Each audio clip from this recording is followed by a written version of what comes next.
Y'all ready? Because here we go. Back working on the bus. Today's agenda, my dude Chris was nice enough to hook me up with all of the OEM wiring diagram stuff for the ECU wiring. My printer obviously works super awesome, and I actually printed this one on a sheet of label paper so I can just stick it under the back of the bus or something to have a reference when I'm broke down the side of the road. So today I'm going to sort out all of this body side harness. Get that glove out of there. Sort out all this body side harness. Get the appropriate wires ready for it. Attach the OBD2 port, because this will be in there, so that I can, 1, diagnose, and 2, run like a scan gauge to keep track of everything without having to have a bunch of gauges stuck on my dash. So this harness, that I still need to go scrounge up a throttle pedal and harness. I don't think I have one here anywhere, and it'll at least be ready to crank over and plug into BCDS and make sure that everything is there and functions, and the engine or the ECU knows that everything's there. Waiting on the correct fuel line components still from Summit or Jags, whichever one of those places. They're both in Ohio, so I get them interchangeably confused pretty regular. So that's what's happening. So I'm going to go ahead and sort through all these wires, make sense of this spaghetti, and see if I can get some signals to ECU. Alright, so with the help of the diagrams, I have ruled out. Also, I should note that this plug is for a 2.5 new Beetle, so it has a lot of extra wires in the harness that the Mark IV 2-liter didn't use, that the 2.5 engine did use, and a lot of the wire colors are different, but luckily the pinout remains the same. The pins are all numbered here in the ECU, so we can go off of those pin numbers to determine what wire does what. Most of them were the same. There were a few that were goofy, but it's enough to make it work. So eliminated secondary air injection, eliminated all of the purge canisters and all that, eliminated 1 oxygen sensor. It still has the one in the downpipe, and cruise control is put off to the side. I may try to get that to work in the future, but as of right now, I'm not going to give myself the headache until it's at least running and driving. So there's all of that eliminated. So now I need to tie in my OBD2 plug so that I can plug in VCDS and get a reading. And then I need to come over to here and tie in the heated oxygen sensor so that that will read something. And I need to tie in 1 wire to the wherever it went, power to the coil pack, which coil pack is not installed right now, but 1 wire needs to go into that. And then I believe, and the throttle pedal needs to be wired in, which I have to go scrounge that up. And then I believe it will be able to crank over and at least see in VCDS that all this stuff exists, that the ECU recognizes all this stuff exists, that we have crank reference, that injectors work and all that. And then hopefully, fingers crossed right there, tomorrow when all the fuel system stuff shows up, I actually can crank it over and maybe get it to light. So that's where we're at. Time to run up the road where I've got a parts car sitting and pick up a throttle pedal and a harness.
out here where I've got a bunch of my junk stored. Now this thing, got my bus, and we are going to attempt to get ourselves a throttle pedal. Except somebody already got it. Bummer.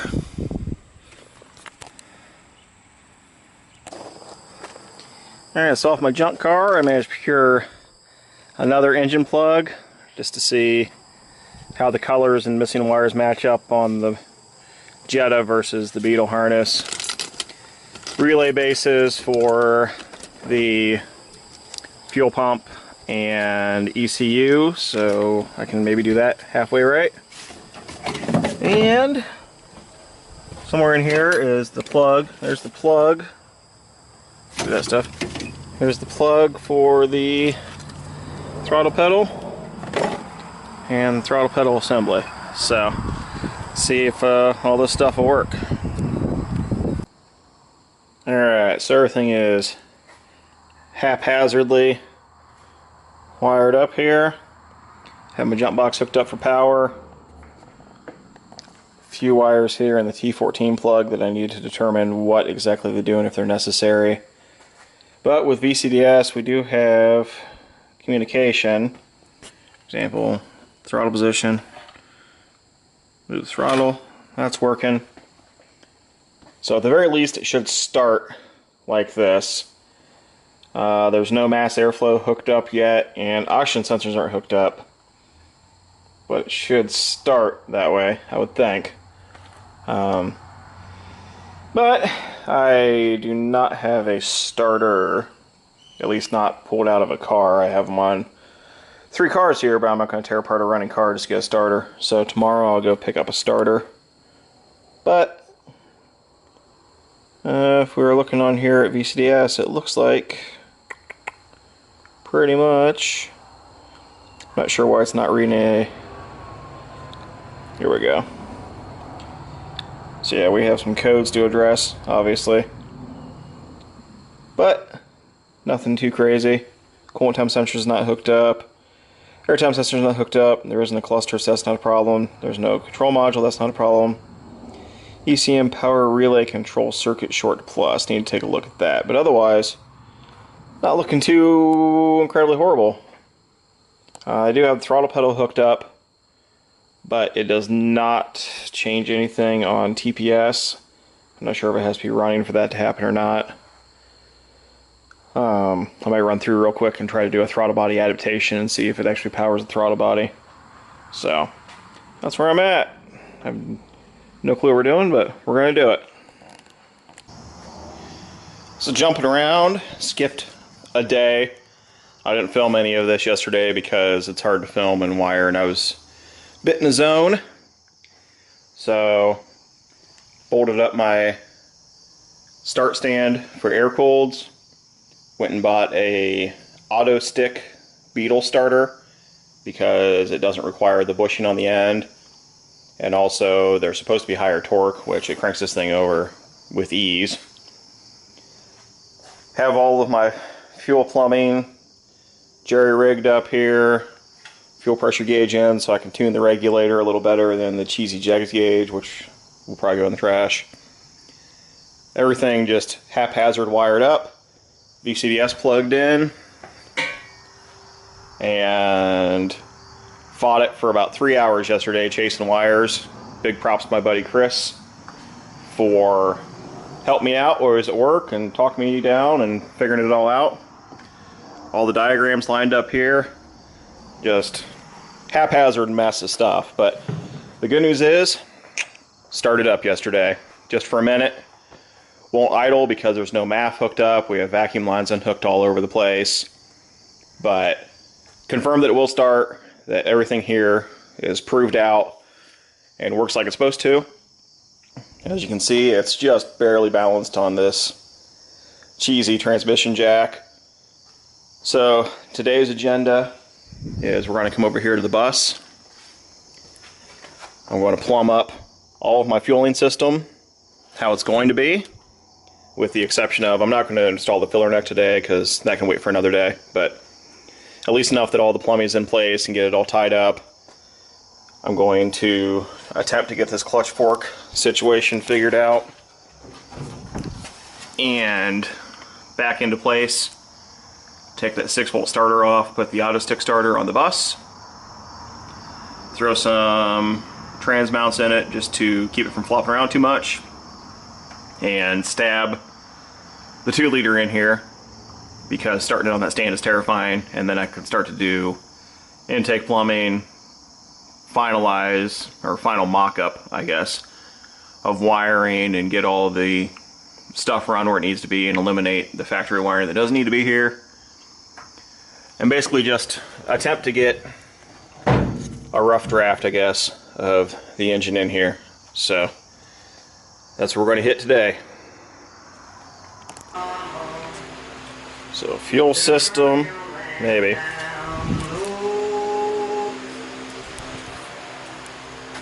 Okay, so fuel system mocked up.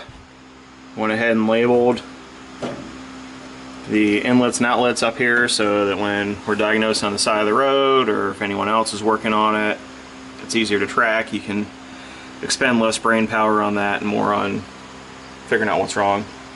So fuel injection hose, all rated for I think 120 psi burst. Not clamped here yet because I forgot to get an inline fuel filter in 3/8 diameter. So order that. That should be here tomorrow. So that'll go in this line to get any of the junk that comes straight out of the tank. There is a siphon tube in here, so that comes to about right here. So ideally any sediment goes to the bottom. Still, any crud, want to catch that for the pump. Very short run to here because this pump makes like 110 psi. Short run here. Pressure regulator, which is set at like 55 psi currently. Return line goes back. Still need to add the vent line back there. Waiting to make the filler neck so I can tie that all in together so it'll vent into the filler. I guess dump because it doesn't have a vented cap. If I had a vented cap, I won't need a vent line. Anyhow, so regulator, and then this will be the feed up to the engine. I'm going to mount all of this up in here and then make just a small firewall section to keep my fuel system separate from the engine. Not as concerned about the tank because in the factory bus application it has a pretty thin gauge steel tank mounted right behind the engine with no firewall. So not as concerned about that, but at least I'll just have 2 short lines here. Neither of them really pressurized. I mean, you have the return line, but it's not under high pressure. And then everything that's pressurized is going to live in here and have a firewall put up just in case anything bursts or a hose clamp comes off or something fails here, that we won't spray fuel all over the engine. And then the feed line will come out, of course, and feed the engine. So that's mocked up. I'm going to CNC cut a bracket. Ordered a couple of clamps for this. Rubber isolator clamps to hopefully keep all of the vibration down. CNC cut a bracket to hook all of this to, and then mount it up in here in place. But mock-up portion of that is done. Found the stuff I'm missing. Found the bracket I need to make. So now I can move on to the actual hard mechanical part of getting everything prepped here so that I can slap the engine in. Alright, so we're back up in the air and pulled out the old starter, fixed this clutch arm so the clutch hooks will work, cleaned up this input shaft the best I could. I'm not going to install the pilot bushing into the flywheel right now because I don't want this to eat it up. I'm going to be yanking all this out and putting in a different transmission because I think this one is probably not in the best shape and that input shaft needs cleaning anyhow. So cleaned it up the best I could, at least so that the clutch disc can slide on. All this extra wiring chopped back here. I'm going to be removing every inch of wiring out of this bus and doing a whole new harness, new battery cables, new everything, just to take that out of the equation. So, and then a real quick comparison between 6-volt and Diagnostic starters. The original 6-volt, obviously, just has this stub up here that has to go into the bushing and the transaxle. The Diagnostic doesn't have that, so ideal for 12-volt conversions. Also, body size, like, looks like, I think it's the same starter motor. Everybody says that they crank harder, but I don't think that's true. I think it just has this longer snout on it to clear the auto-stick bell housing. If you've ever seen auto-stick bell housing, it's really deep. But I believe the starter motor itself is probably the same. I don't think there's any more torque or anything there. Just has the advantage that you don't have to screw around with the bushing in the transaxle. It's all self-supporting. Probably the other part of this too is that has the stuff for that to ride on for the shaft, I suppose. I don't know. I'm sure somebody can tell me the difference, but anyhow, just want to show a comparison of the two. Okay, so back of the engine, I have the adapter plate, final bolted up, put everything in, retorqued it, retorqued the flywheel, installed the studs that go into the air-cooled transmission, threw some Loctite on them. Need to move that out of the way somewhere. Maybe off the car. There we go. Okay, that's all done. Flywheel flex plate, or clutch flex plate, all that is in place. Everything up here, starters installed. Jetta battery, what are those? I think group 28, 34, I don't know. OEM Jetta battery fits perfectly next to the fuel cell, so I'll build a box/bracket for it to go in. And I think that we're prepared to attempt to stab this thing back in to the bus. So let's see how that goes.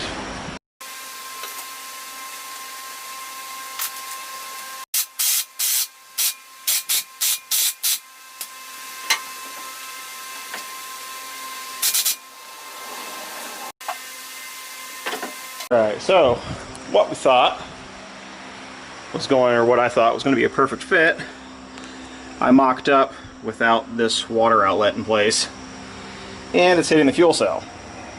So that's a problem.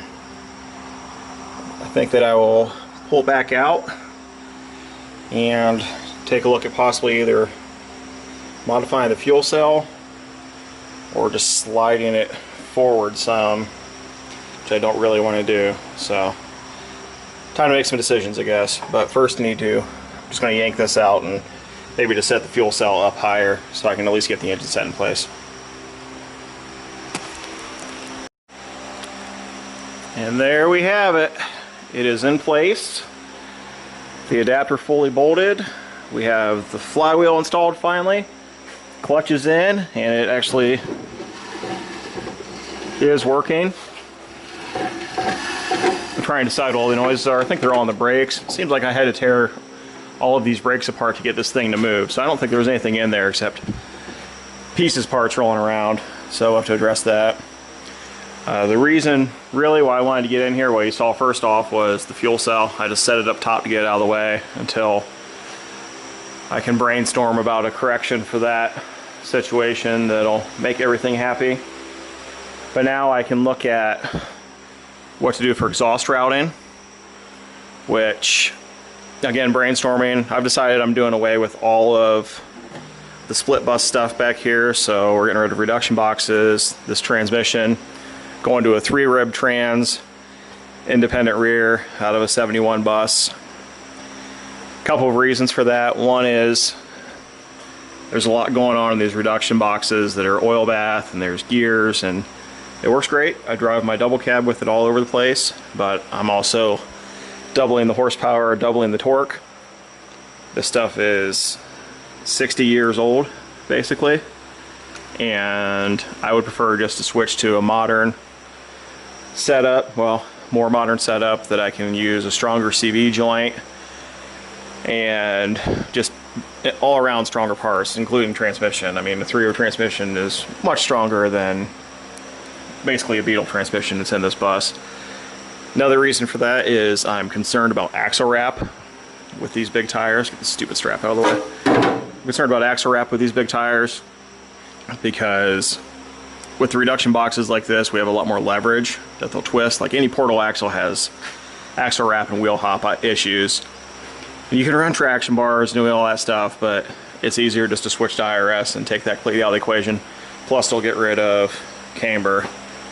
Still probably will drop the transaxle a bit, like a 30mm transaxle drop, just to get a better CV angle and make my CVs last a little longer.